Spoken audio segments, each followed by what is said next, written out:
This free step-by-step video comes to you directly from Haynes. You can complete more than 200 jobs on this vehicle when you purchase the complete Haynes online manual at haynes.com. Open the passenger's door and pull the bonnet release handle. Lift the safety catch and open the bonnet. Unclip the support prop from the wing and engage the end with the hole in the underside of the bonnet.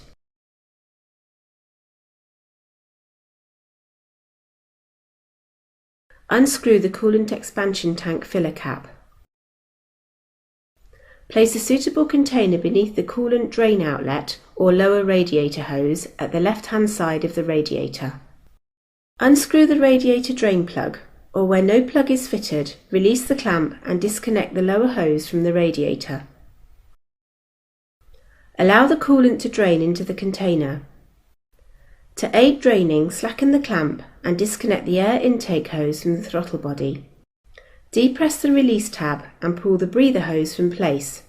Then pull the air filter housing upwards from its mountings. Remove the cap from the bleed point in the heater matrix outlet hose. Unscrew the bleed screw and washer from the coolant housing on the left-hand end of the cylinder head. When the coolant has finished draining, remove the container from beneath the radiator. Close the drain plug or reconnect the lower hose as applicable. Secure the lower hose with the clamp. Place absorbent rags beneath the bleed points. Fill the cooling system with a 50-50 mixture of antifreeze and water. As soon as bubble-free coolant emerges, refit the bleed cap to the heater matrix outlet hose and refit the bleed screw and washer to the end of the cylinder head. Remove the rags from beneath the bleed points. Continue to fill the system up to the maximum level mark on the side of the coolant expansion tank. Squeeze the rubber hoses frequently to help prevent the formation of airlocks.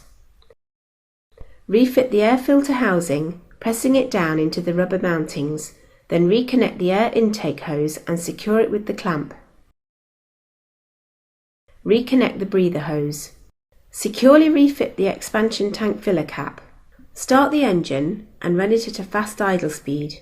Do not exceed 2000 rpm until the cooling fan cuts in and out twice.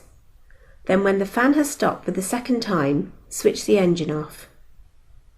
Allow the engine to cool, then recheck, and if necessary, bring the coolant level up to the maximum mark on the side of the expansion tank.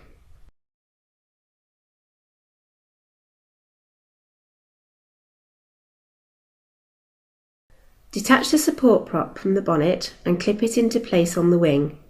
Firmly lower the bonnet and check it's secure.